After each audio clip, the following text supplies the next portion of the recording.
বর্তমান জামাতে ইসলাম বাংলাদেশ কি সঠিক রাজনৈতিক দল? দেখেন, জামাতে ইসলাম হোক আর আওয়ামী লীগ হোক আর বিএনপি হোক আর কি নাম এনসিপি না কি বলছে, ওই ছাত্র দল হোক, এগুলো সব গণতান্ত্রিক দল।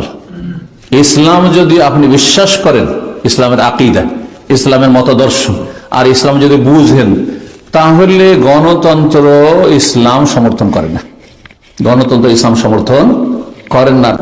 তো আপনাকে এই ইসলামের নাম ব্যবহার করে যে গণতন্ত্রে যাচ্ছেন আপনি, সেখানে আপনার বহু শিরক মেনে নিতে হবে, বহু পাপ মেনে নিতে হবে, সেগুলি সংস্কার করতেও পারবেন না, ক্ষমতা নেই।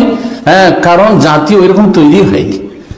আর সেটা মেনে নিয়ে আপনি জগা খিচড়ির নাম ব্যবহার করছেন ইসলামের, কিন্তু ইসলাম কখনো কায়েম করবেন না। এটা আপনার দুনিয়ার স্বার্থ কায়েম করা, কেউ দুনিয়াদারি করে করছে আর কেউ আপনি ইসলামকে পুঁজি করে করছেন। আপনি এইভাবে ধোঁকা দিবেন না। যারা দুনিয়াদারি করে রাজনীতি করছে আর রুটি পুটে খাচ্ছে, তারা আপনার ইসলামের অপব্যবহার, ইসলামের অপব্যাখ্যার চাইতে ভালো। যে ওদেরকে সবাই চেনে, কেউ মনে করেন না যে ওদেরকে ভোট দিলে নাকি হবে। আপনি স্পষ্ট ভাষা আওয়ামী লীগ বিএনপি কে ভোট দিলে নেকি হবে, কেউ বলবেন? কেউ বলবেন না। কিন্তু জামাত ইসলামের ভোট দিলে জিহাদ হবে, এটা ওরা সবাই বিশ্বাস করে। নাউযুবিল্লাহ, লা হাওলা ওয়ালা কুওয়াতা ইল্লা বিল্লাহ, নাসালুল্লাহ সালামাত ওয়াল আফিয়া। আল্লাহ বুঝার তৌফিক দান করুন।